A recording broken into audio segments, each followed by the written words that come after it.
Hello friends, welcome to Dewas kitchen. இன்றைக்கி நம்ம தேவாஸ் கிச்சனில் இடித்து வச்ச ரசம் எப்படி பண்ணுறதுன்னு பார்க்கலாம். நம்ம அம்மியில் அரைச்சி ரசம் வைப்போம், அந்தளவு டேஸ்ட்டில் இதுவும் இருக்கும். இதுக்கு தேவையான பொருள் என்னென்னா புளி கொஞ்சம் ஊற போட்டுடலாம், அப்புறம் ஒரு கொத்து கருவேப்பிலை, ஒரு 4-5 பல் பூண்டு, அப்புறம் ஒரு தக்காளி கட் பண்ணி வச்சுருக்கேன், ஒரு பச்சை மிளகா, கொஞ்சம் சீரகம், கொஞ்சம் மிளகு. நம்ம இப்போ யார் வீட்லேயும் அம்மிலாம் இல்லை, ஸோ இது மாதிரி கல் எல்லா வீட்லேயும் இருக்கும். கண்டிப்பாக இதில் அரைச்சி வச்சு ரசம் வச்சு பாருங்கள், அம்மியில் அரைச்சி வச்ச டேஸ்ட்லேயே இருக்கும். ஃபஸ்ட்டு நம்ம மிளகையும் சீரகத்தையும் போட்டு இடிச்சிடலாம்.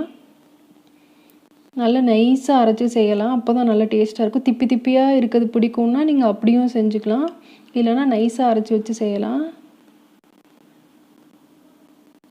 பாருங்கள், இந்த அளவுக்கு இடித்து வச்சாச்சு. இப்போது நம்ம அடுத்து பச்சை மிளகாயும் பூண்டும் போட்டுடலாம். இதையும் நல்லா தட்டிடலாம். ஒவ்வொன்றா தட்டிக்கணும், இதில் மொத்தமாக போட்டு தட்டினீங்கன்னா சரியாக எல்லாமே இதாகாது. இப்போ கருவேப்பிலை போட்டுடலாம். கருவேப்பிலையும் இடித்ததுக்கப்புறம் வச்சுருக்க தக்காளி போட்டு லைட்டாக தட்டி விட்டுடலாம். தக்காளி இதில் நசிச்சு போடும்போது ரசத்தில் இதோட ஃப்ளேவர் நல்லா சேர்ந்து நல்லாயிருக்கும். பாருங்கள், இந்த அளவுக்கு எல்லாம் மிக்ஸ் ஆகிடுச்சு. நான் இன்றைக்கி கொஞ்சம் திப்பி திப்பியாக இது பண்ணியிருக்கேன். உங்களுக்கு நைஸாக பிடிக்கும்னா நைஸாக இது பண்ணிக்கோங்க. பாருங்கள், மசாலா எடுத்து வச்சாச்சு இடித்து. இப்போ புளியும் கரைச்சி வடிகட்டி வச்சாச்சு. இப்போ பாத்திரத்தை அடுப்பில் வச்சுட்டு எண்ணெய் ஊற்றிக்கலாம். நம்ம ரசத்துக்கு எப்போவுமே கொஞ்சமாக எண்ணெய் ஊற்றுங்க. நிறைய எண்ணெய் ஊற்றினா சாப்பாட்டில் சாப்பிடும்போது கையெல்லாம் அப்படியே எண்ணெயாக ஒட்டிக்கும். அதனால் ரசத்துக்கு எப்போயுமே கம்மியான எண்ணெயை ஊற்றுங்க. எண்ணெய் காஞ்சதுக்கப்புறம் கொஞ்சோண்டு கடுகு போட்டுக்கலாம். கடுகு நல்லா பொரிஞ்சதுக்கப்புறம் 1 ஸ்பூன் சீரகம் போட்டுக்கலாம். சீரகம் நிறைய போட்டு செய்யுங்க, நல்லாயிருக்கும். அந்த சீரகம் வாசம் ரசத்தில் நல்லாயிருக்கும். கடுகும் பொரிஞ்சதுக்கப்புறம் நம்ம வச்சுருக்க கருவேப்பிலையை போட்டுட்டு நம்ம இடித்து வச்சுருக்கோம் இல்லையா மசாலா போட்டுடலாம். இந்த ரசத்தில் என்னென்னா அந்த மசாலா போட்ட உடனே நீங்கள் தண்ணி ஊற்றிடாதீங்க. கொஞ்ச நேரம் நம்ம அதை எண்ணெயில் நல்லா பிரட்டிக்கலாம். இந்த மசாலா போட்டதுக்கப்புறம் நம்ம கொஞ்சம் மஞ்சத்தூள், பெருங்காயம், உப்பு எல்லாம் போட்டுக்கலாம். நம்ம ஒரு தடவை நல்லா கிளறி விட்டுக்கலாம். லைட்டாக இதோட பச்சை வாசம்லாம் போகட்டும். இது பச்சை வாசம் போகாதுக்கு முன்னாடியே நம்ம தண்ணி ஊற்றிட்டோம்னா ரசம் அவ்வளோவா நல்லா இருக்காது. இதோட ஃப்ளேவர்லாம் அவ்வளோவா அந்த ரச தண்ணியில் இறங்காது. இப்போது ஒரு பிஞ்ச் பெருங்காயம் போட்டுக்கலாம்.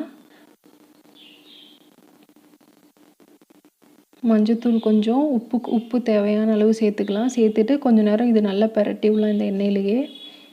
நம்ம ரசம் வைக்கும்போது எப்போயுமே மசாலாவை போட்டு கொஞ்சம் நேரம் இது பண்ணி விடுங்க, அப்போ தான் நல்லாயிருக்கும். அதே மாதிரி அடுப்பு வந்து நம்ம சிம்மில் வச்சுக்கணும். சிம்லேயே ரசத்தை மீடியம் ஃப்ளேமில் கூட இல்லை, சிம்மில் வச்சுட்டு ரசத்தை நல்லா நுரக்கட்டினோடனே ஆஃப் பண்ணோன்னா நல்லா டேஸ்ட்டாக இருக்கும். நீங்கள் கண்டிப்பாக ஒரு தடவை ட்ரை பண்ணி பாருங்கள். ஃபுல் ஃப்ளேமில் வச்சு இறக்கும்போது இந்த மசாலா ஃப்ளேவர்லாம் அதில் இறங்காது.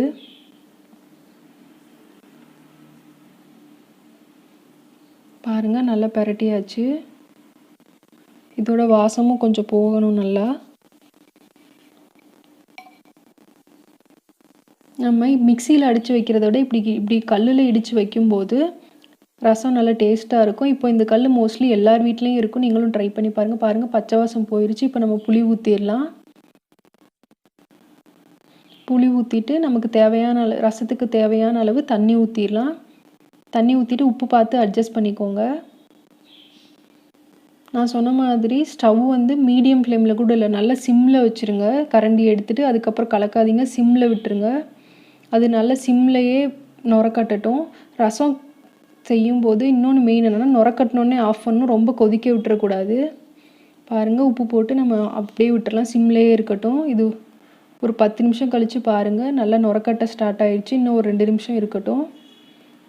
இப்போது நமக்கு வச்சுருக்க கொத்தமல்லி எடுத்து போட்டுடலாம். மேலால் போட்டுட்டு ஆஃப் பண்ணிடலாம். இன்னொரு டிப் என்னென்னா, நீங்கள் ரசம் கொதித்து ஆஃப் பண்ண உடனே ரசத்தை எடுத்து பாத்திரத்துக்கு மாற்றி மூடி வச்சுருங்க. அப்போ தான் அது நல்லாயிருக்கும். இப்படியே ஓப்பன்லேயே விட்டுட்டா நல்லா இருக்காது. இல்லைன்னா இதிலேயே நல்லா க்ளோஸ் பண்ணி வச்சுருங்க. எந்த பாத்திரத்துக்கு மாற்றணுமோ அதுக்கு மாற்றி நல்லா மூடி போட்டு வச்சிடலாம். இந்த ரசம் உங்களுக்கு பிடிச்சிருக்கும்னு நினைக்கிறேன். நீங்களும் ட்ரை பண்ணி பாருங்கள். வீடியோவை லைக் பண்ணுங்கள், உங்கள் ஃப்ரெண்ட்ஸ் கூட ஷேர் பண்ணுங்கள். மறக்காமல் தேவாஸ் கிச்சனை சப்ஸ்கிரைப் பண்ணுங்கள். Thank you friends.